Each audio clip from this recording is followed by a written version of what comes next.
স্কুলে ফ্যান আছে কিন্তু চলে না, আর গরমে গলগল করে ঘামে পড়ুয়ারা।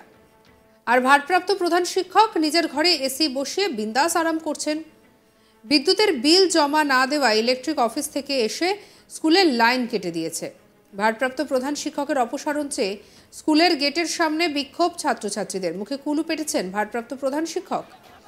উত্তর 24 পরগনার বাগদা ব্লকের বেয়ারা হাই স্কুলের সামনে বিক্ষোভ দেখায় ছাত্রছাত্রীরা।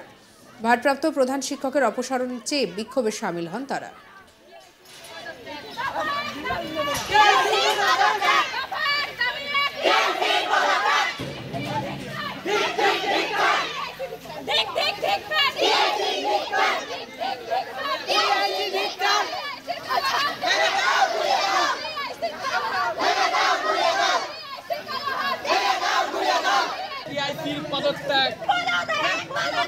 আমাদের দাবি মানতে হবে।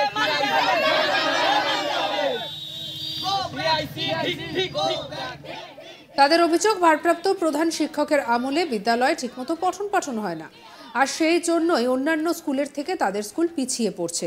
তাদের আরও অভিযোগ, বিদ্যালয়ে ঠিকমতো পাখা চলে না, বাথরুম থেকে দুর্গন্ধ বেরোয়, জলের ব্যবস্থাও ভালো নেই। আর এরই পাশাপাশি বিদ্যালয়ের ছাত্রছাত্রীরা আরও অভিযোগ তুলেছে যে গত 1 বছর ধরে বিদ্যালয়ে বিদ্যুতের বিল জমা দেয় না প্রধান শিক্ষক। তাই বিদ্যুৎ দপ্তরের কর্মীরা এসে স্কুলের বিদ্যুতের লাইনই নাকি কেটে দিয়ে গেছে। শনিবার সকাল থেকে বিদ্যুৎ না থাকায় গরমে ক্লাস করতে পারছিলেন না তারা, তাই বাধ্য হয়ে পথে নামে ছাত্রছাত্রীরা। পরবর্তীতে ভারপ্রাপ্ত প্রধান শিক্ষকের অপসারণ চেয়ে বিদ্যালয়ের সামনে বিক্ষোভ দেখাতে শুরু করেন। আমাদের অন্য কোনো স্যারের উপর কোনো বিক্ষোভ নেই, শুধুমাত্র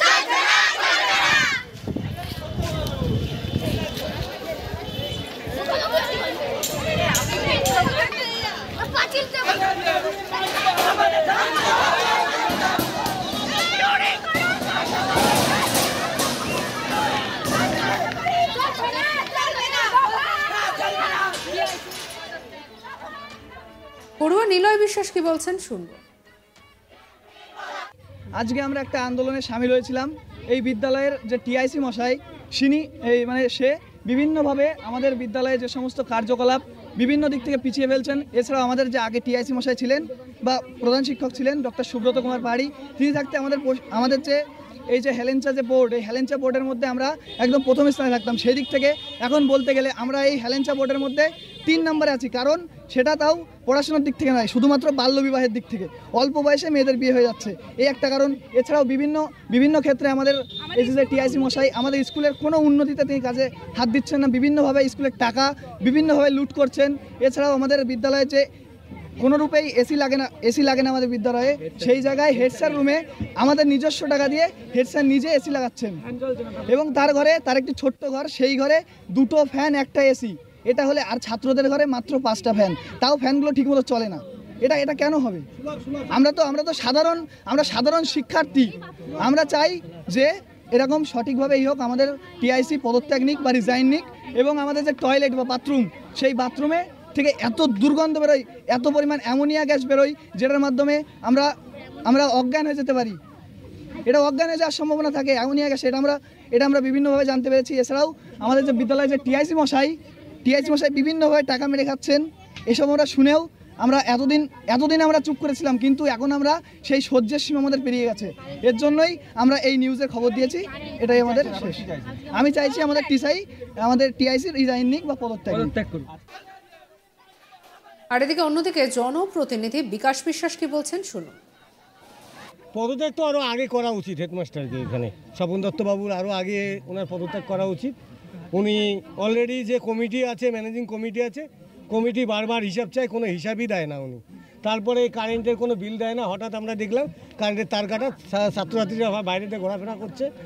আর এদের কাছে তো অলরেডি যখন ক্লাসে এখন প্রথম যখন ভর্তি হয় তখনই তো কারেন্টের বিলটা নিয়ে নেওয়া হয়, টাকাটা নিয়ে নেওয়া হয়, কেন বিলটা দেওয়া হলো না?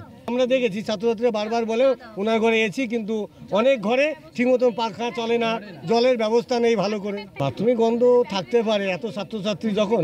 আমি ইমিডিয়েটলি কমিটির কাছে আমি আবেদন করতে চাই যে এখানে যে টিআইসি আছে উনি পদত্যাগ করুক, নতুন কোনো টিআইসি হোক। অন্যদিকে বিদ্যালয় পরিচালন সমিতির সদস্য সঞ্জয় দে জানিয়েছেন, বিদ্যালয়ের ভারপ্রাপ্ত প্রধান শিক্ষক স্বপন দত্ত দীর্ঘদিন ধরে পরিচালন কমিটিকে কোনো হিসাবপত্র দেখান না। হিসাব চাইতে গেলে তিনি না দেখিয়ে চলে যান। তার কাছে বিদ্যালয়ের বিদ্যুতের বিল দেওয়ার টাকা থাকলেও তিনি বিদ্যুতের বিল জমা দেননি। তাই বাধ্য হয়ে ছাত্রছাত্রীরা পথে নেমেছে। কি বলছেন পরিচালন সমিতির সদস্য সঞ্জয় দে, শুনুন।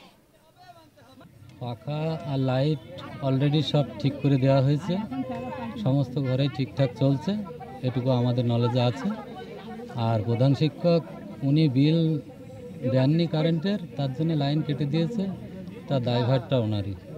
এখানে কমিটির কোনো দায়ভার নেই, কারণ ওনার কাছে টাকা আছে, সেই টাকা সত্ত্বেও যদি উনি না দেন, বিল পরিশোধ না করেন, তাদের সরকারি যেটা নিয়ম আছে অফিসের, কারেন্ট অফিসের, সেই হিসাবে হয়তো তারা লাইনটা কেটে দিয়ে গেছে। এইবার তার জন্য স্কুল কমিটি তো দায়ী থাকবে না, উনি দায় এড়ানোর জন্য কমিটির কাছে, কমিটির দোষ দিয়ে বাচ্চাদের কাছে বুঝিয়ে চলে যাচ্ছে। তা বললে তো হবে না। দুর্নীতি হলে সে প্রধান শিক্ষক তার জন্য দায়ী, সেই প্রধান শিক্ষক। আমরা অনেকবার হেডমাস্টারমশাইকে ওয়ার্নিং দিয়েছি, কিন্তু উনি সেই ব্যাপারে সঠিক পদক্ষেপ নেন না। আমার গার্জিয়ান প্রতিনিধি হিসাবে আমি বলছি, এখানে আমাদের স্কুল যে কমিটি আছে এবং কমিটির টিআইসি যিনি আছেন ভারপ্রাপ্ত প্রধান শিক্ষক, এনার কাছে আমরা স্কুলের অনেক হিসাবপত্র অনেক দিন ধরে, দীর্ঘদিন ধরে আমরা চেয়ে আসছি, কিন্তু হিসাবটা উনি আমাদের ঠিক মতন দিচ্ছে না। যার জন্য কেন দিচ্ছে না সেটা ওনার কাছে জিজ্ঞাসা করতে হবে আপনাদেরকে। আপনারা জিজ্ঞাসা করুন যে কেন দিচ্ছেন না, এবং যার জন্য আজকে এই পরিস্থিতি সম্মুখীন। কি চাইছেন? ছাত্ররা হেডমাস্টারের পদত্যাগ চাইছে, সেটা ছাত্রদের ব্যাপার। ছাত্ররা কিছু বুঝেছে হয়তো, সেই জন্য তারা এই পদত্যাগ চাইছে। যদিও অভিযুক্ত ভারপ্রাপ্ত প্রধান শিক্ষক স্বপন দত্ত তার বিরুদ্ধে ওঠা বিভিন্ন ধরনের অভিযোগ সম্পর্কে কিছুই বলতে চাননি। তবে এই ঘটনাকে কেন্দ্র করে রীতিমতো চাঞ্চল্য ছড়িয়েছে এবং যেভাবে এখানকার পড়ুয়ারা বিক্ষোভ দেখাতে শুরু করেন, সেই ঘটনা নজিরবিহীন।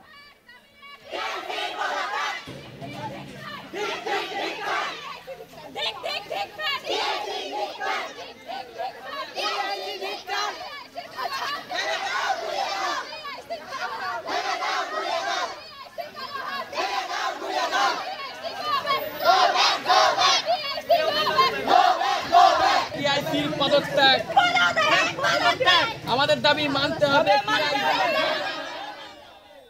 স্কুলে ফ্যান আছে কিন্তু চলে না, আর গরমে তারা একেবারে পড়ুয়ারা ঘামতে থাকে। তাই এবারে তারা ভারপ্রাপ্ত প্রধান শিক্ষকের বিরুদ্ধে অভিযোগে নামলেন যে তার ঘরে এসি রয়েছে, তারপরেও ভারপ্রাপ্ত প্রধান শিক্ষক বিদ্যুতের বিল জমা দেয় না এবং পড়ুয়াদেরকে সমস্যার মধ্যে ফেলেন। কি বলছেন একজন পড়ুয়া, শুনবো। আজকে আমরা একটা আন্দোলনে সামিল হয়েছিলাম। এই বিদ্যালয়ের যে টিআইসি মশাই, সে বিভিন্নভাবে আমাদের সাবস্ক্রাইব করুন চ্যানেলটিকে।